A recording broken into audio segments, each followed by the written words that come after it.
रात का साया गहराता जा रहा था और नन्हा आदिल अपनी दादी के साथ आंगन में बैठा था।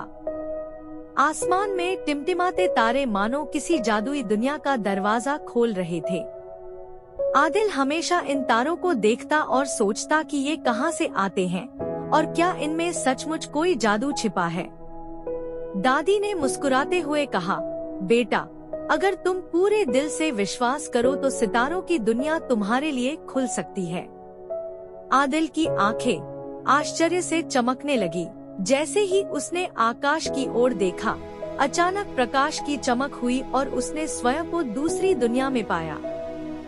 चारों ओर रंग बिरंगे तारे टिमटिमा रहे थे, हवा में मधुर धुनें बिखरी हुई थी और धरती नीले शीशे की तरह चमक रही थी। यह कहां से आया था?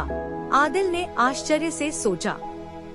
उसी समय एक छोटा सा सुनहरा सितारा उनके पास आया और बोला, यह जादुई सितारों की दुनिया है। आप यहाँ एक विशेष अतिथि हैं। आदिल के आश्चर्य और खुशी का ठिकाना न रहा। उन्होंने देखा कि प्रत्येक तारे में एक अलग शक्ति थी। कुछ सितारों ने रोशनी से रास्ते बनाए, कुछ ने संगीत बजाया और कुछ सितारे कहानीकार थे। आप हमें बचाने आए थे, एडेल, सुनहरे सितारे ने कहा। बचाओ? लेकिन किससे? आदिल ने आश्चर्य से पूछा। एक काले बादल का दानव हमारी रोशनी चुराना चाहता है। अगर वह सफल हो गया तो हमारी दुनिया हमेशा के लिए अंधेरे में डूब जाएगी। आदिल ने बहादुरी से कहा, मैं तुम्हारी मदद करूंगा। वह तारों का पीछा करते हुए दैत्य के किले तक गया, जो घने काले धुएं में डूबा हुआ था। आदिल ने अपनी जेब में हाथ डाला और उसे वह चमकदार पत्थर मिला जो उसकी दादी ने उसे दिया था, जिसे वह हमेशा अच्छे भाग्य के लिए रखता था। जैसे ही उसने पत्थर उठाया, उसमें से एक चमकदार रोशनी निकली, जिसने काले बादल के दानव को पीछे हटने के लिए मजबूर कर दिया।